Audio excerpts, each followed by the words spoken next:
గ్రంథం 8వ అధ్యాయం 7వ వాక్యాన్ని మనం చదువుకుందాం. వాక్యములో యోబు రాసిన గ్రంథం 8వ అధ్యాయము 7వ వాక్యాన్ని చదువుకుందాం. చదవండి ఒకరు.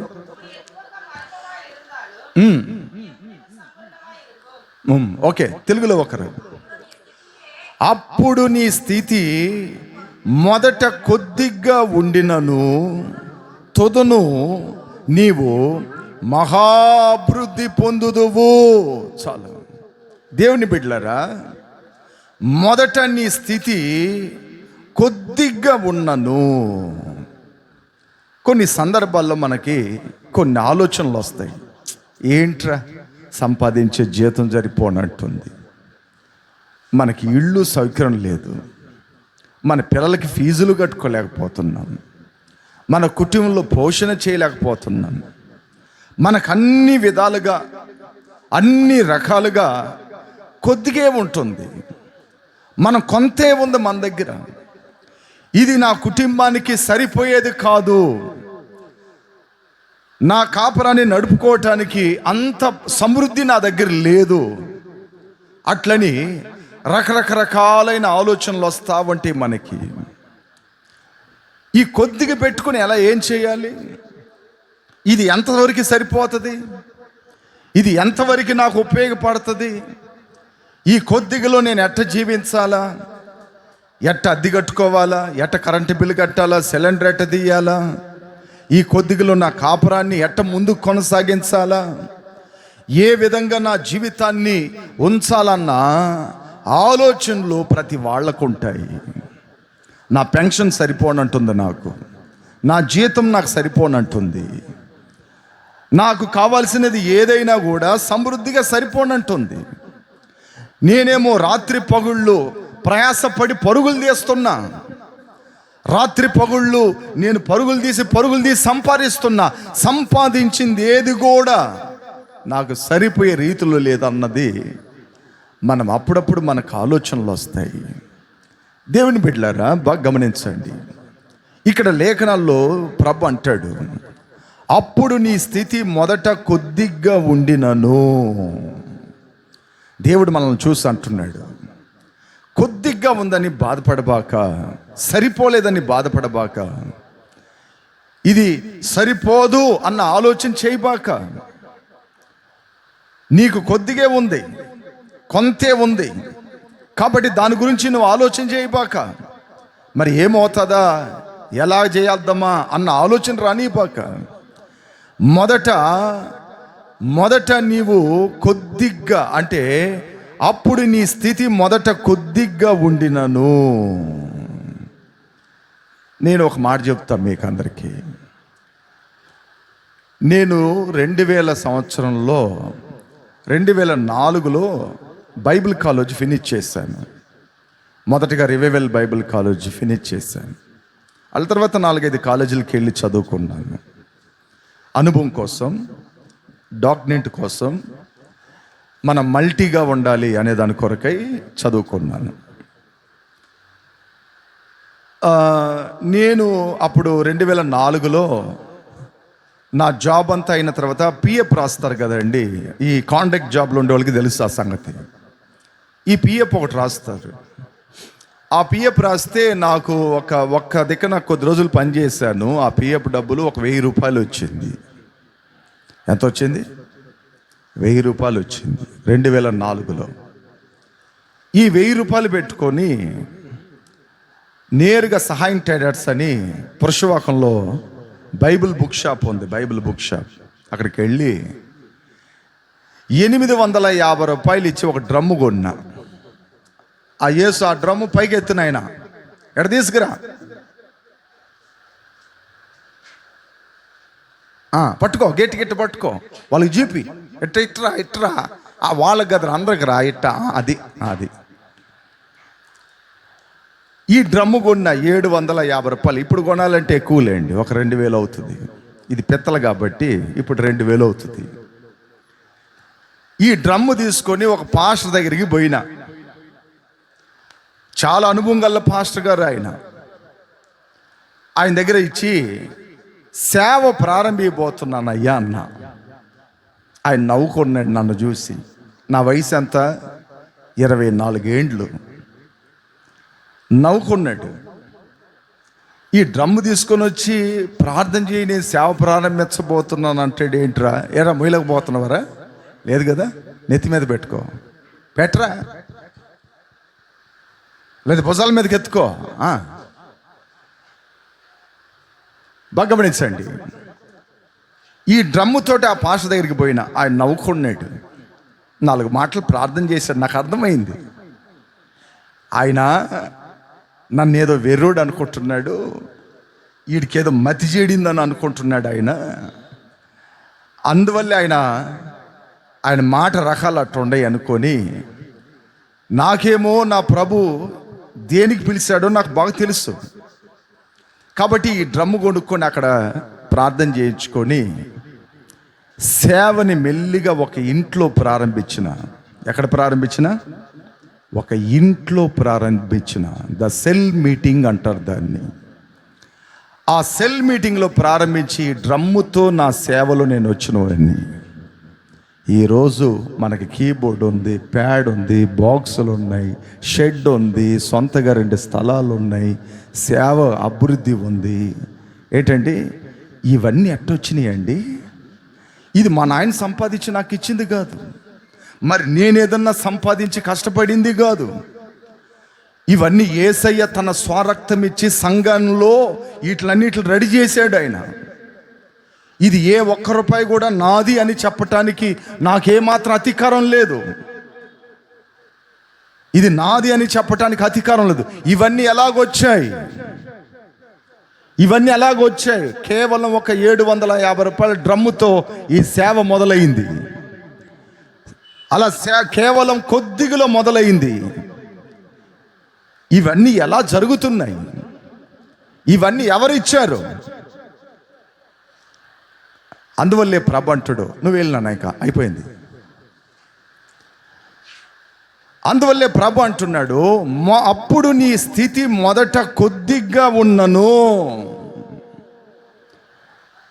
నా దగ్గర కొద్దిగా ఉన్నప్పుడే నేను నమ్మకంగా దేవుడు కొన్నా.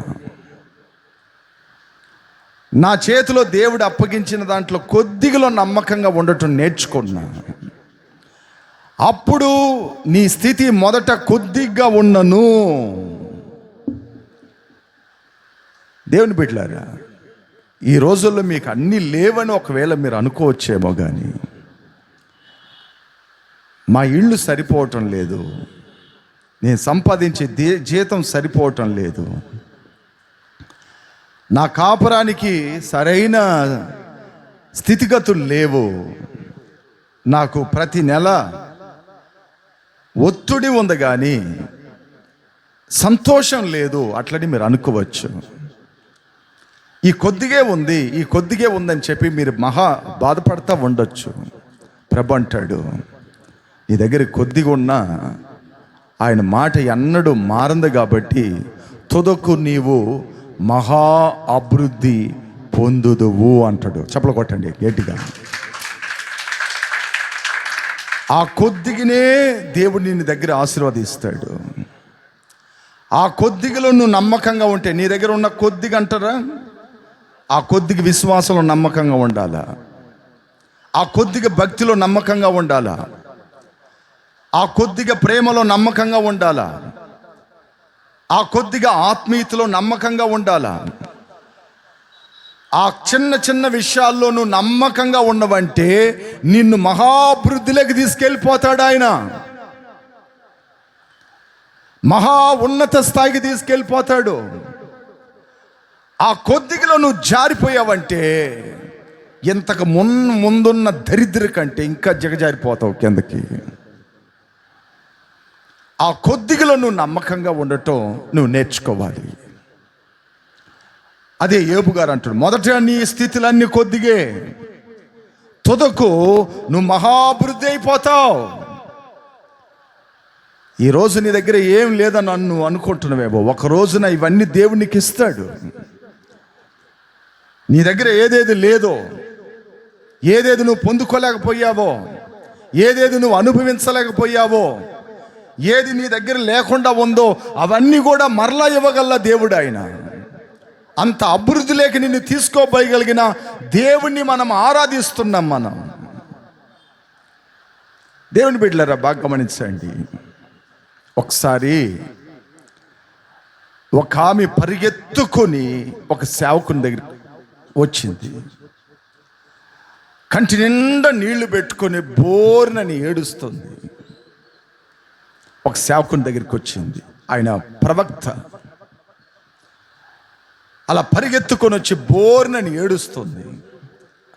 అమ్మా, ఎందుకు ఏడుస్తున్నావని అడిగాడు.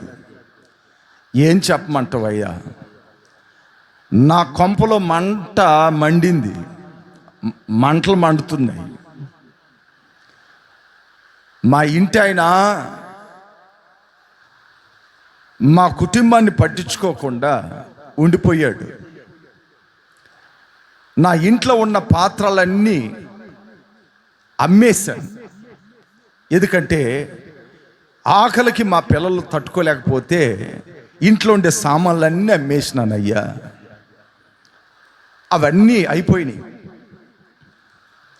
ఇప్పుడు ఇంట్లో పిత్తల బిందులు లేవు, స్టీల్ బిందులు లేవు, మా దగ్గర బంగారు లేవు, లక్షణంగా మంచం లేదు, కూర్చోటానికి బెంచ్ లేదు.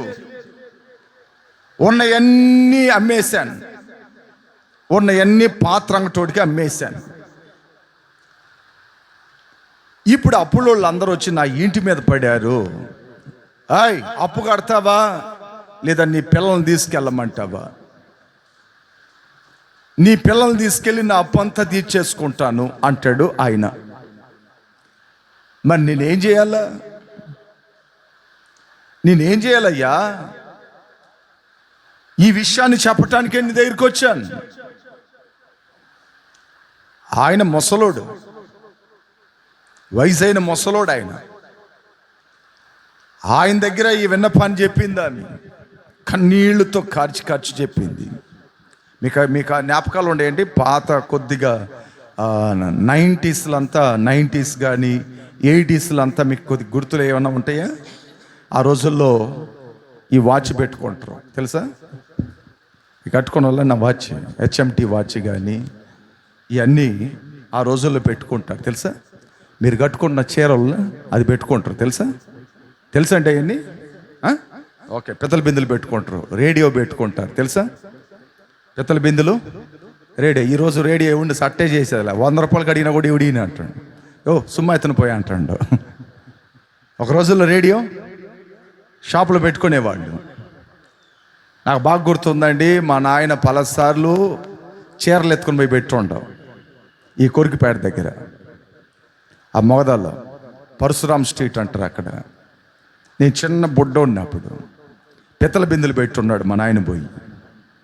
ఎందుకంటే కాపురాన్ని నడిపించాలా, కుటుంబాన్ని పోషించాలా. కాబట్టి ఈ చీరలు పెట్టేది అవన్నీ అప్పుడు నేను చిన్నప్పుడు బుడ్డోడుగా ఉండేటప్పుడు చూసేవాడిని. అంగట్లో పోతే పిత్తల బిందులు ఉంటాయి, చీరలు ఉంటాయి. ఇదేందిరా బట్టల షాపా ఏందనుకుంటే అవి తాకుట్టు పెడతారంట. ఈరోజు నువ్వు పోయి ఆడన్నా పెట్టా, ఏ ఊడు కొనుక్కోడు ఒక చీర కూడా నేను. ఆ రోజులు గడిచిపోయినాయి. వాచ్ పెట్టినా కూడా ఎవడు తీసుకోడు. The lesson. మరి ఈ స్త్రీ తన అప్పులు, తన కుటుంబాన్ని నడుపుకోవటానికి ఆడాడప్పులు చేసింది. అప్పులు కాకుండా తన పిల్లలకి దరిద్రత ఉంది ఇంట్లో ఏమి శుభ్రంగా లేదు. 1 రాజులు రాసిన గ్రంథం 17వ అధ్యాయము 12వ వాక్యాన్ని చదవండి. 1 ராஜாக்கள் 17వ அதிகாரம் 12వ వచనத்தை வாசிப்போம்.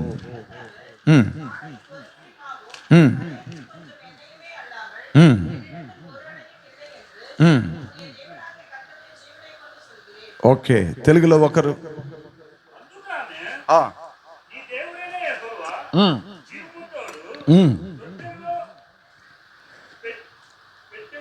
కొద్ది కష్టపడబాక నాయన, ఇంకెవరన్నా చదివేసాను టక్కున.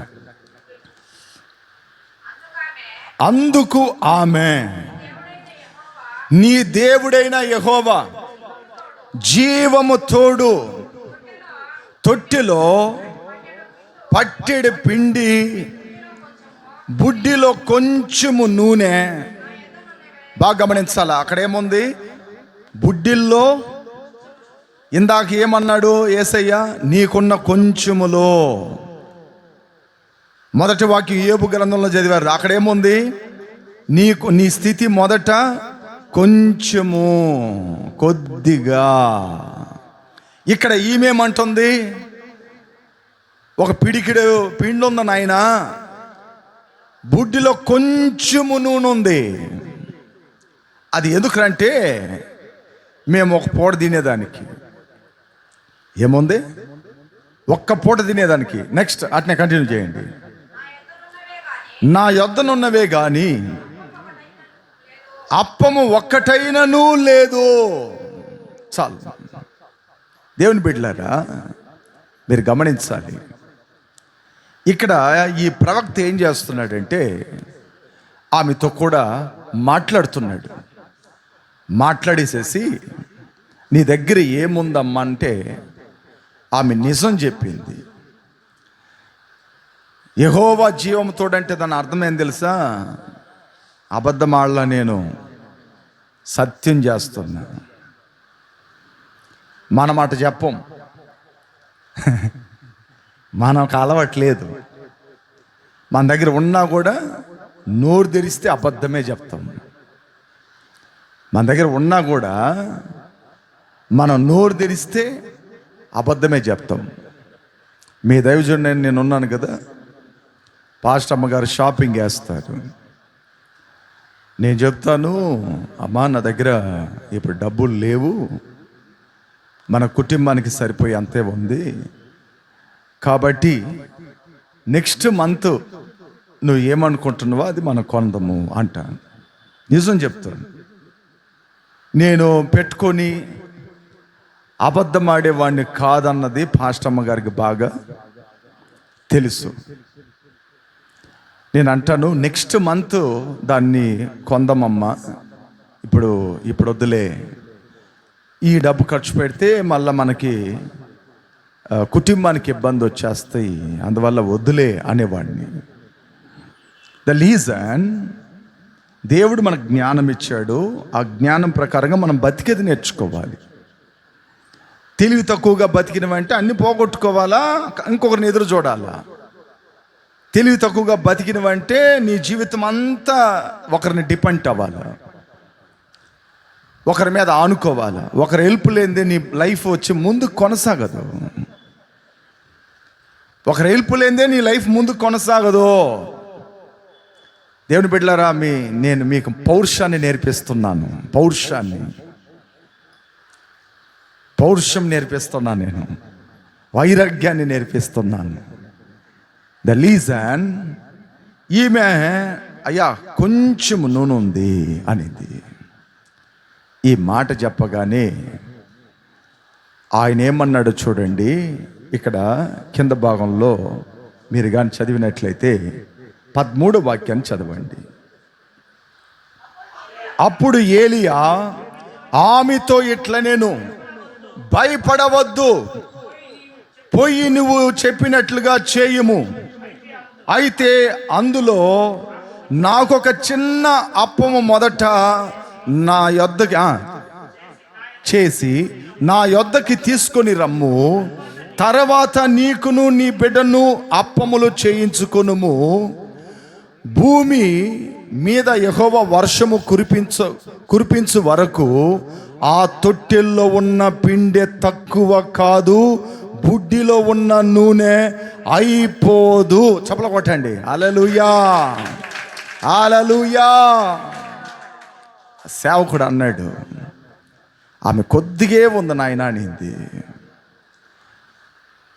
ఆయన అన్నాడు, ఈ వర్షాకాలం అంటే వర్షం ఇంకా రాలేదు కదా, వర్షం పడేంత వరకు 3.5 సంవత్సరం వర్షాలు స్టాప్ చేసి పెట్టాడు.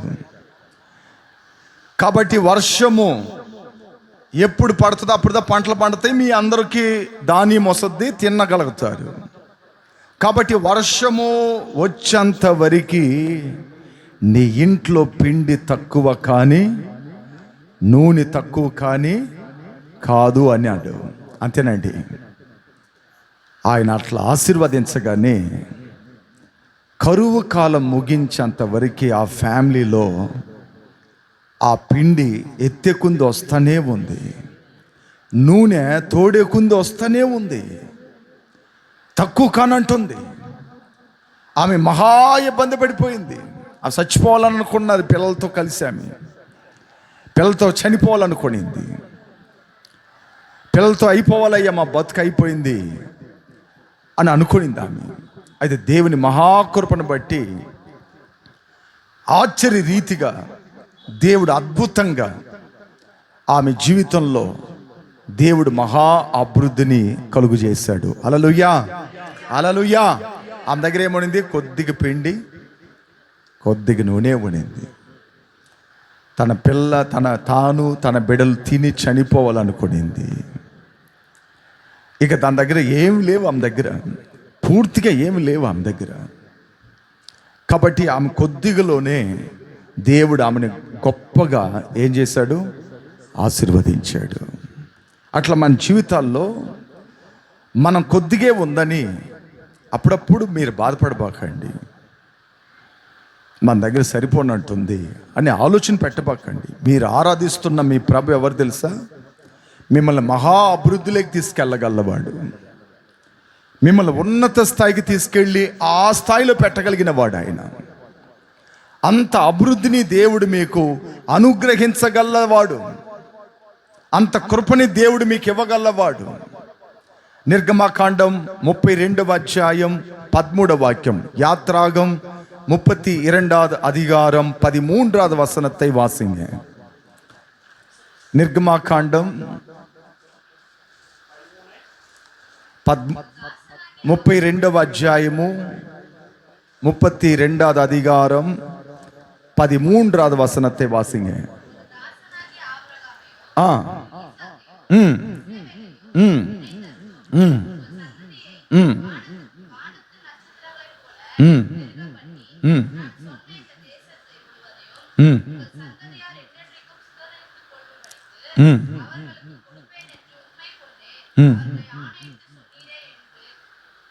Okay okay, thank you. తెలుగులో,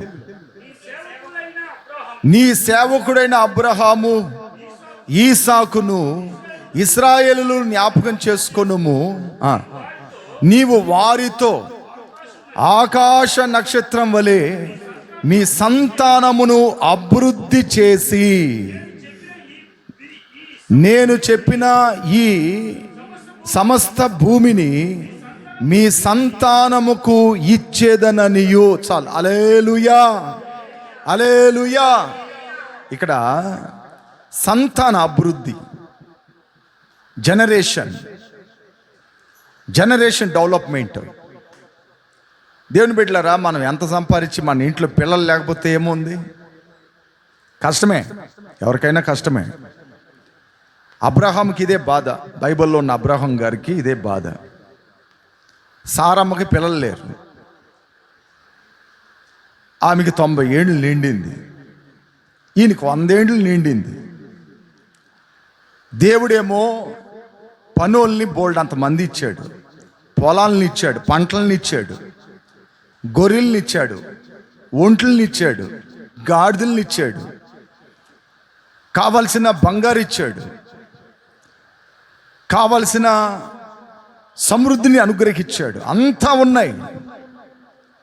మరి దీన్ని అనుభవించడానికి ఒక వారసత్వం కావాలి కదా, తన తర్వాత తన బిడ్డ దాన్ని పొందుకోవాలి కదా, తాను పొందుకోవాలి కదా అని చెప్పి పలుసార్లు దేవుడు ఆశీర్వదించేటప్పుడల్లా దేవుడిని దగ్గర అంటాడు, నువ్వు నాకేమిచ్చి ఏం ప్రయోజనం అయ్యా, నాకు సంతానం లేదే, నాకు పిల్లలు లేరే. అట్లని పలుసార్లు దేవుడు వచ్చి మాట్లాడేటప్పుడల్లా అనేవాడు. దేవుని బిడ్డలారా, బాగా గమనించండి. మన దేవుడు ఎవరంటే మన విశ్వాసాన్ని పరీక్షించేవాడు. ఓపికతో ఉండగలుగుతారా, లేకపోతే మధ్యలోనే ముఖ శాస్త్రాలు చూపిస్తారా? ఈ అలుగుళ్ళు, ఈ గొనుగుళ్ళు ఏంటండి? ఈ అలుగుళ్ళు గొనుగుళ్ళు చూపిస్తారా, లేదా ఓపికతో నేను ఇస్తానని నిదానంగా కనిపెట్టుకుని ఉంటారా అని మన విశ్వాసాన్ని పరీక్షలిస్తాడు దేవుడు. ఇది మనం తెలిసిపెట్టుకోవాలి. మనం తెలిసిపెట్టుకోకుండా మన అంతటా మనకి ఏంట్రా అన్నమంటే మన లైఫ్ అంతే అయిపోతుంది. వాక్యంలో రాయపడి ఉంది, ప్రభు అంటాడు, నీవు వారితో ఆకాశ నక్షత్రాల వలె మీ సంతానాన్ని నేను అభివృద్ధి చేసి. నక్షత్రాలు మీ వల్ల లెక్క పెట్టనవుతుందా? ఒకసారి అబ్రహాం గారిని బయటికి రా అన్నాడు దేవుడు. ఎందుకు ప్రభు? బయటికి రా అన్నాడు. అబ్రహామా, నీ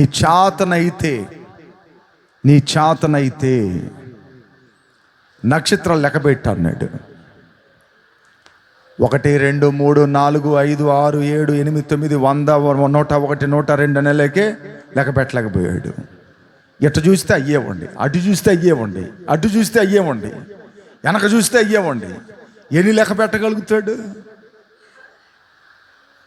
నేను లెక్క పెట్టలేనయ్యో అన్నాడు. నేను లెక్క పెట్టలేను. సముద్రపు రేణు ఇసుకు తెలుసా అన్నాడు. చేతిలో తీసుకో అన్నాడు. ఒక గుప్పిడి తీసుకో అన్నాడు. ఇసుకని లెక్క పెట్ట అన్నాడు. పెట్టనవుతుందండి? ఇసుకని లెక్క పెట్టనవుతుందా? 1 2 అని లెక్క పెట్టనవుతుందా? చేతవదు. దేవుడు అన్నాడు, సముద్రపు నక్షత్రాల వలె, సముద్రపు ఇసుకు వలె నీ సంతానాన్ని నేను అభివృద్ధి చేస్తాను. ఇప్పుడు మనం అందరం ఎవరు తెలుసా? అబ్రహాము పిల్లలమే. చప్పలు కొట్టండి. విశ్వాసుల తండ్రి అయిన అబ్రహాము పిల్లల మనం అందరమే. ఆ అబ్రహాము ఒక్క ఈసాకుని కన్నాడు. అక్కడి నుంచి జనరేషన్ పెరిగిపోయింది. ఇప్పుడు మన వరకు దేవుని బిడ్డలారా బాగా గమనించండి. మన దేవుడు ఎవరంటే సంతానాన్ని అభివృద్ధినిచ్చేవాడు. మన జనరేషన్లో మనం కోరుకున్న వాటిని ఇవ్వగలిగిన వాడు. మనతోనే మన జీవితం గడిచిపోకుండా మరొకరిని ఇస్తారు. ఇప్పుడు మీకు ఒక డౌట్ రావచ్చు, అన్న మీకు మగపిల్లలు లేరే, మరి ఆడపిల్లలు పెట్టుకుంటున్నారే అని. నేను అప్పుడప్పుడు అందరి దగ్గర అనే ఒక మాట, నా పిల్లలందరూ ఎవరంటే మీరే. నేను గనిన ఆత్మీయమైన బిడ్డలు ఎవరంటే మీరే. మీ సంతానం అభివృద్ధి అయితేనే నేను అభివృద్ధి అయినట్టుగా. ఆమేన్, హల్లెలూయా, హల్లెలూయా. మీరు అభివృద్ధి అయితేనే నేను అభివృద్ధి అయినట్లుగా. ఓకే, కొందరికి ఉంటాయి అలవాట్లు, అలాంటి ఆలోచనలు వస్తాయి. ప్రభు నిర్ణయాలు పెట్టుంటాడు. దేవుని చిత్తమే జరగాలి కానీ భూమి మీద మన చిత్తాలు జరగకూడదు. నాకు ఒక వారిసు కావాలా, ఖచ్చితంగా మగపిల్లోడు కావాలా, మగపిల్లోడితో నా జనరేషన్ పెరగాల అన్న ఆలోచన మనం పెట్టకూడదు. దేవుని చిత్తం ఏముందో నా పక్షాన అది నెరవేరాలనుకోవాలే కానీ నేను నా చిత్తం నెరవేరాలనుకోకూడదు. నేను నా చిత్తం నెరవేరాలనుకున్నానంటే నాలాంటి బ్యాడ్ సేవకుడు మరొకడు లేడు. దేవుని చిత్తం నా పక్షాన జరగాలి అడుక్కోవాలి మనం ఎప్పుడు. దేవుని బిడ్డలారా బాగా గమనించండి. మన సంతాన అభివృద్ధిని ఏం చేస్తాడు దేవుడు? కలుగు చేస్తాడు, దాన్ని డెవలప్ చేస్తాడు. మనకు పిల్లలు లేరని మనం బాధపడాల్సిన అవసరం లే. ఏదో ఒక రోజున దేవుడు ఖచ్చితంగా మనకి ఆ భాగ్యాన్ని, ఆ కృపని దేవుడు మనకిస్తాడు. ఆయన మనల్ని దేంట్లో అభివృద్ధి చేస్తాడంట? సంతాన అభివృద్ధిని నేను కలుగు చేసేదను. హల్లెలూయా, హల్లెలూయా, హల్లెలూయా. ఈ సాటుకు మూటికి మాటలు ఉంటాయి కొన్ని. యాంది నీ కడుపులో పురుగో పొట్ట రానంటుందే, నువ్వేందో గొడ్రాలుగా ఉండవా అని ఈ లోకం అంటూ ఉంటారు. నేను ఒక మాట చెప్తాను మీకు అందరికీ, నేను తప్పనిసరిగా చెప్పాలి మీకు అందరికీ. ఈ మాటనే వాళ్ళ కడుపులంతా ఎవడు బుట్టుంటాడు తెలుసా? తాగుబోతాడు బుట్టుంటాడు, వ్యభిచారు బుట్టుంటాడు, దొంగ బుట్టుంటాడు, దొంగ రవిడి బుట్టుంటాడు. ఎవరో ఈ మాటికి సీటుకి అంటారు తెలుసా? వీళ్ళ కడుపులో ఎవరు బుట్టుంటారు తెలుసా? ఈ పనికి మాలినోళ్ళు, ఈ గల్లీలో తిరిగే వాళ్ళు పుట్టుంటారు. ఆ గొణుగుడు తీసుకొని ఒక ఆమె విశ్వాసంగా ఉంటుంది. చూడండి, నన్ను చూడండి. ఆ గొణుగుళ్ళు తీసుకొని ఒక ఆమె విశ్వాసంగా ఉంటుందో చూడండి. ఆమె జనరేషన్లో పుట్టే బిడ్డలు ఎట్టుంటారు తెలుసా? హై టాప్కి వెళ్ళిపోతారు. చెప్పలు కొట్టండి, చెప్తాను. కొట్టండి కొడితే చెప్తాను నేను. సరే, సారమ్మని ఏమేమన్నారు? సారమ్మని బైబిల్లో అబ్రహాం భార్య పిల్లలు లేనప్పుడు ఆమెని ఏమన్నారు? హలో, మిమ్మల్ని అడుగుతున్నా. తన పని మనిషికే ఆమె అట్టోనిందంట. చాలా నీచురాలుగా కనపడిందని బైబిల్లో ఉంది. పని మనిషి, నా కాళ్ళ కింద ఉండే పని మనిషికి ఆమె దగ్గరే ఆమెకేముంది?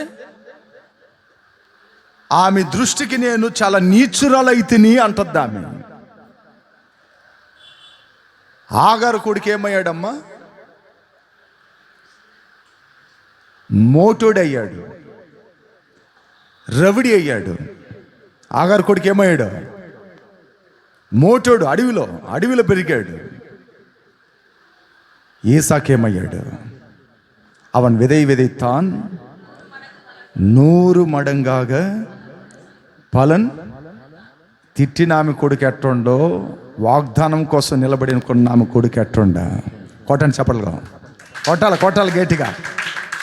Okay, done. టక్కున అన్న దగ్గరికి వచ్చేయాల. అన్నని ఏమనింది? పెనినా అన్నాని ఏమనింది? మేయ్,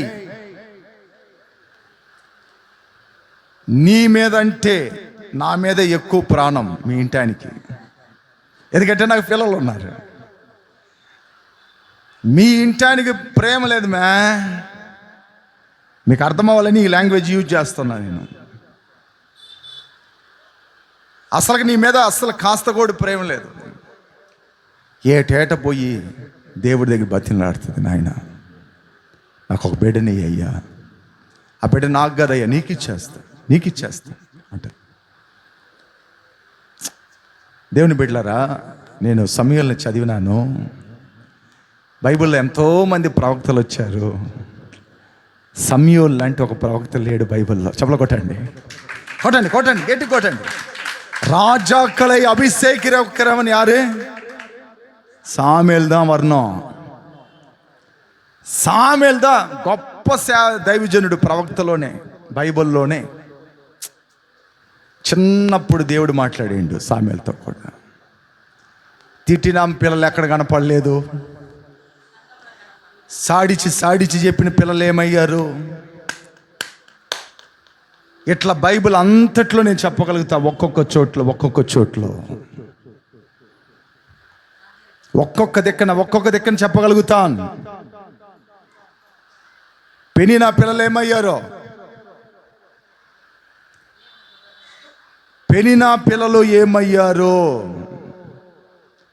పాస్టర్ పిల్లలు ఏలి కుమారులు ఏమయ్యారు?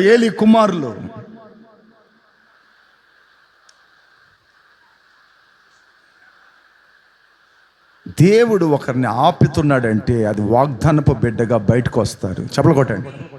హల్లెలూయా. వారి జనరేషన్ గొప్ప చేస్తాడు దేవుడు. వారి సంతానాన్ని అభివృద్ధిని గొప్ప చేస్తాడు. వారు గొప్ప స్థాయిలోకి వెళ్ళిపోయే బిడ్డలు పుడతారు. వాళ్ళకి మన పిల్లలు ఎలాగ పుడుతున్నారో మనం ఆలోచన చేయాలి. The thinking mind. దేవుని అందు విశ్వాసం కలిగిన పిల్లలు ఎక్కడికో వెళ్ళిపోతారు. ఈ సాటికి మూటికి దిడతల్లో వీళ్ళ పిల్లల గతులన్నీ మనం గమనిస్తే వెవ్వేరు కోణల్లో ఉంటుంది. దేవుని బిడ్డలారా, నేను చాలా విధానాలు చూస్తున్నాను కాబట్టి, ఈ లోకంలో చాలా చోట్ల చూశాను కాబట్టి నేను మీకు చెప్తున్నాను ఈ మాటలన్నీ. నాకు తెలిసిన ఒక దైవజనుడు ఉన్నాడు. స్లమ్ ప్రాంతంలో ఇల్లు ఉంది ఆయనకి. స్లమ్ అంటే తెలుసు కదండి, బ్యాడ్ వర్డ్స్ యూజ్ చేసే స్టేట్, బ్యాడ్గా మాట్లాడే స్టేట్, బ్యాడ్గా చూసే స్టేటు, బ్యాడ్గా ఉండే స్టేటు. ఇన్ని బ్యాడ్లు చెప్పినా నేను. ఆ చోట్లో తన పిల్లల్ని బంగారులాగా సాకాడు ఆయన. ఎందుకు తెలుసా? ఆత్మీయతలో దేవుళ్ళు పెంచబట్టి ఆ బిడ్డలు అట్టున్నారు. అదే ఆయన తమ్ముడు పిల్లలు చూస్తే చెవులు గుట్టుకొని ఉన్నారు, కాకిపి కోడిపి తలకు రాసుకొని ఉన్నారు, సినిగిపోయిన ప్యాంట్లు వేసుకొని తిరుగుతూ ఉన్నారు. ఇద్దరు ఒకే తల్లి పుట్టినోళ్లే. దాంట్లో అన్న దేవుడిని నమ్ముకున్నాడు, తమ్ముడు నమ్ముకోలా. వీడి పిల్లలేమో లోకంలో రౌడీజం చేస్తా తిరుగుతున్నారు. ఒకటి పిల్లలేమో దేవుని పని చేస్తా అందరిలో గౌరవంగా ఎదిగిపోతానే ఉన్నారు. చెప్పలు కొట్టండి. ఇది నేను సొసైటీలో చూసిన విషయం. ఇది అప్పుడు మన సంతాన అభివృద్ధిని ఏం చేస్తాడు దేవుడు? ఆశీర్వదిస్తాడు. నీకున్న స్థితి కొద్దిగైనా తుదకి అది నేను మహా అభివృద్ధిగా చేస్తాను అంటున్నాడు. ద్వితీయోపదేశ కాండం 7వ అధ్యాయము 13వ వాక్యాన్ని చదవండి. ఉపాగం 7వ అధికారం 13వ వచనத்தை வாசிங்க. 13 உபாகம் படிங்க. உன்னை ஆசீர்வதித்து பெருக பண்ணி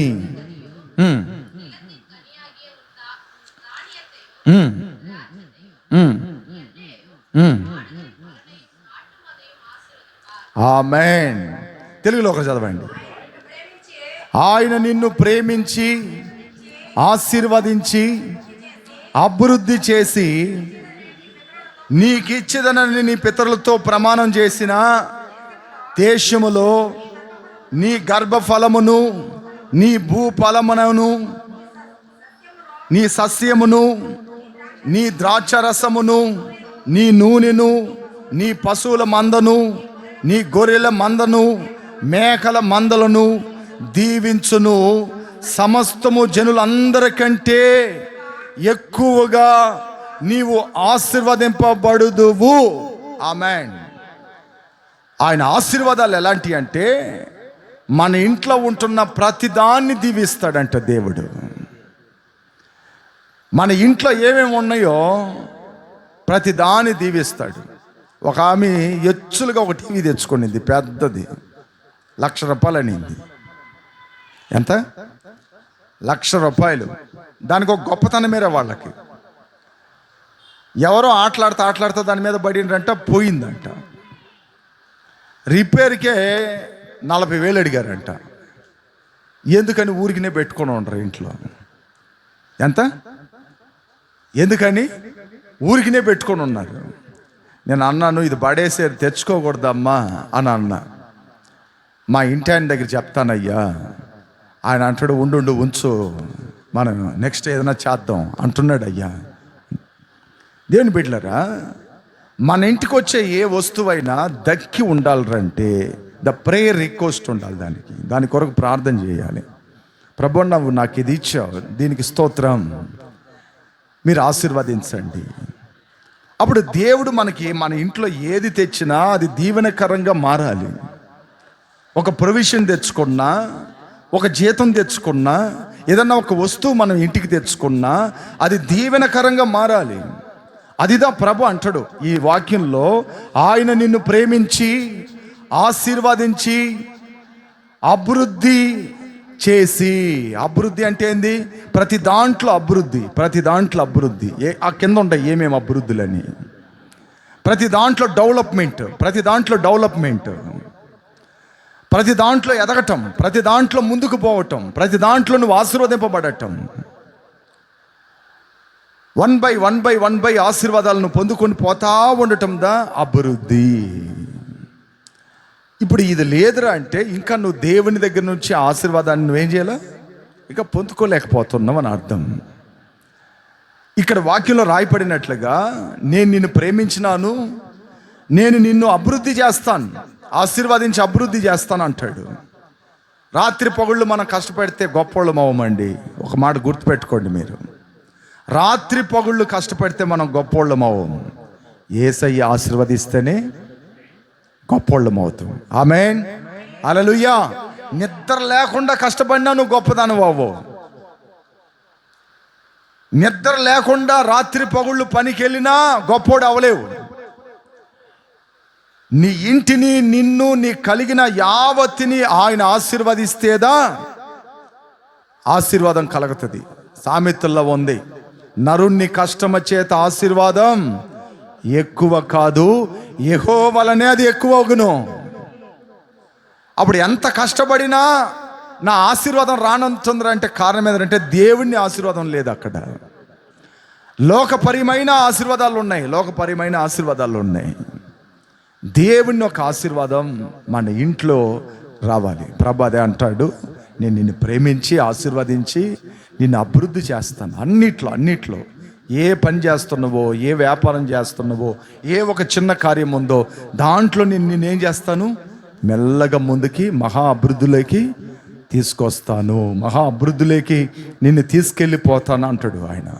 దేవుని బిడ్డలారా, మన దేవుడు మన స్థితిగతులు కొద్దిగా ఉన్నా తొదకి అది గొప్పగా మార్చగలవాడు మనం ఆరాధిస్తున్న మన దేవుడు. కాబట్టి ఖచ్చితంగా దేవుడు ఈ ఆశీర్వాదాలన్నీ మీ జీవితంలోకి అనుగ్రహించునుగాక.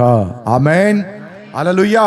అందరూ పైకి లేచి పడుకుందాం. అందరం పైకి లేచి పడుకొని ప్రార్థన చేద్దాం. అందరమే పైకి లేచి నిలబడుకొని ప్రార్థన చేయండి. అందరూ ప్రార్థన చేయండి. దేవుడిని అడగండి, ప్రభువా నా స్థితిగతులు కొద్దిగానే ఉండయి, నా జీతం నాకు సరిపోవటం లేదు, నా కుటుంబానికి సరిపోయేంత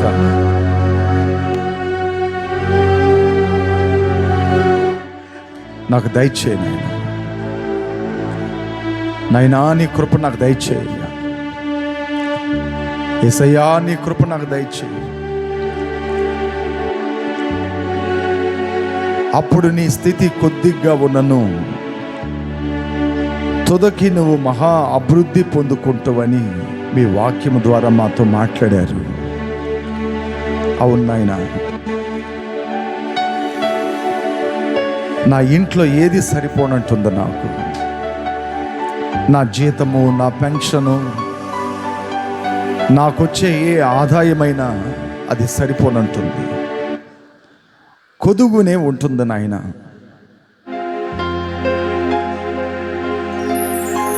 కాబట్టి నువ్వు నన్ను ఆశీర్వదించు. ఆ రోజుల్లో ఏలియా ఆ సారెపతి విధవరాల దగ్గర, అమ్మా నీ దగ్గర ఏముంది అని అడిగినప్పుడు ఆమె కొద్దిగా పిండి, కొద్దిగా నూనె ఉందని చెప్పిందయ్యా. నేను నా పిల్లలు తిని చనిపోవాలనుకున్నాము, ఇక మాకు బతికే లేదు అట్లని అనుకొని ఆమె దగ్గర ఉన్న విషయాన్ని యథార్థంగా చెప్పుకొనిందయ్యా. ఆ కొద్దిగని మీరు ఆశీర్వదించారు, ఆ కొద్దిగా పిండిని, ఆ కొద్దిగా నూనెని మీరు ఆశీర్వదించారు. అట్లా నా దగ్గర ఉంటున్న కొద్దిగని మీరు ఆశీర్వదించయ్యా. నా దగ్గర ఉన్న ఆ కొద్దిగానే మీరు దీవించు ప్రభువా. నీ హస్తము నా మీద చాపయ్యా, నా ఇంటి మీద చాపు. నా ఇంట్లో ఉంటున్న ప్రతి వస్తువు మీద నీ చేతిని చాపయ్యా. నా పితరులు ఎంతో ఆశీర్వాదాలు పొందుకున్నారు, ఇంకా పితాக்கள் அநேகமான ஆசீர்வாதங்கள் பெற்றுக்கொண்டார்கள் ஆண்டவரே. அந்த ஆசீர்வாதங்க குடும்பத்து மேல வரட்டும், என் தலை மேல வரட்டும் ஆண்டவரே.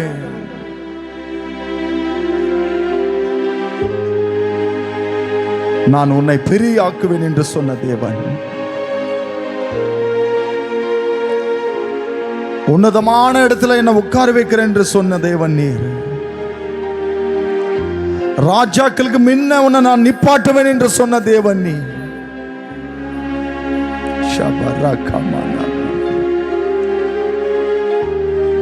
నీ చెయ్యి నా మీద పెట్టు నాయన,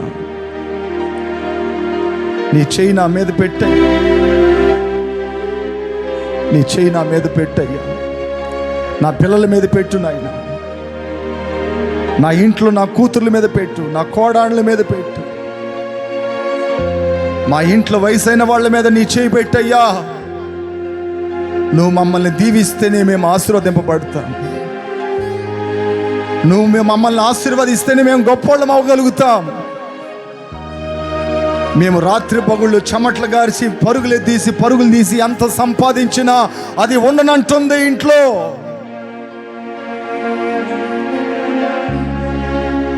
అది సరిపోనంటుంది మా జీవితాల్లో. కాబట్టి నీ ఆశీర్వాదాలు మాకు కావాలి.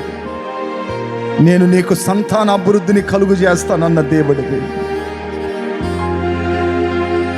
నీ బిడ్డలో ఎవరెవరు సంతానం లేకుండా ఉన్నారో వారి గర్భాన్ని మీరు తాకండి అయ్యా. వాగ్దానపు బిడ్డలు పుట్టేదానికి సహాయం చేయండి అయ్యా. నీ బిడ్డల్ని మీరు ఆశీర్వదించండి. నిన్ను నేను ప్రేమించి నిన్ను ఆశీర్వదించి నిన్ను అభివృద్ధి చేస్తానన్న దేవుడివి. మా వాళ్ళందరూ మమ్మల్ని దూషించిపోయే వాళ్ళే కానీ, మా దగ్గర నుండి తీసుకెళ్లే వాళ్ళు కానీ ఎవరు మేలు చేసే వాళ్ళు లేరు నాయన. ఆశీర్వదించాలంటే నువ్వే మమ్మల్ని ఆశీర్వదించాలి, నువ్వే మమ్మల్ని దీవించాలి. నీ పిండి, నీ పిసుకు, నీ గొర్రె మంద అన్నిటిని నేను ఆశీర్వదిస్తానన్న దేవుడివి. నా ఇంట్లో ఏది నేను తక్కువ కాకూడదయ్యా. బాడుగింట్లో ఉంటున్న నేను సొంత ఇంటికి వెళ్ళిపోవాలి. బాడుగింట్లో నుంచి నేను సొంత గృహానికి వెళ్ళాలి. ఆ కృప నాకు అయ్యా, ఆ కృప నాకు నాయన. ఎంతకాలం ఇంకా బాడుగులో నేను బ్రతకటం? ఎంతకాలము ప్రభువా ఇంకా నేను అలా స్థితిలో ఉండటం? నా దేవుడివి, నీవు అభివృద్ధి ఇవ్వగలవాడు అని నీ వాక్యాన్ని విన్నాను. నన్ను అభివృద్ధి పరచయ్యా, నన్ను అభివృద్ధి పరచు నాయన. నీ కృప ద్వారా నన్ను నింపు రాజు, నీ కృప ద్వారా నన్ను నింపు నాయన. నా సంఘ బిడ్డలందరిని ఆశీర్వదించయ్యా.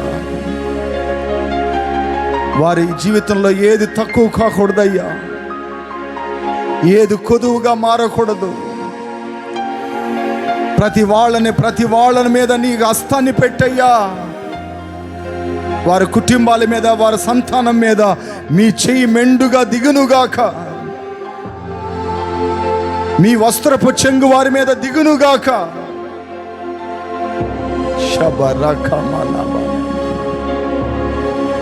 నీ బిడ్డలను ఆశీర్వదించండి.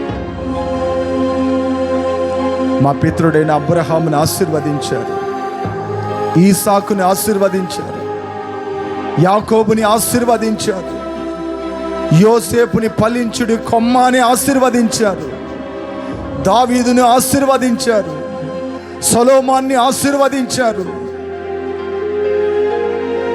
అలాగ మమ్మల్ని ఆశీర్వదించు నాయనా.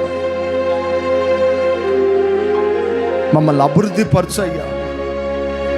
మేము కొద్దిగలో నీకు నమ్మకంగా ఉండే బిడ్డలుగా మమ్మల్ని మార్చు నాయనా. అలాంటి జీవితంలో మమ్మల్ని నిలబెట్టయ్యా. విశ్వాస పౌరులుగా మేము ఎదిగేదానికి సహాయం చేయి. మాకున్న కొద్దిగా విశ్వాసం, కొద్దిగా భక్తి, కొద్దిగా ఆత్మీయతలో మేము నమ్మకంగా నీకు ఉండాలయ్యా. ఆ కృప నాకు దయచేయి, ఆ కృప నాకు దయచేయి, నీ బిడ్డలకు దయచేయండి అయ్యా. నజరుడైన యేసు క్రీస్తు నామములో ప్రార్థిస్తున్నాను తండ్రి. ఆమేన్, ఆమేన్.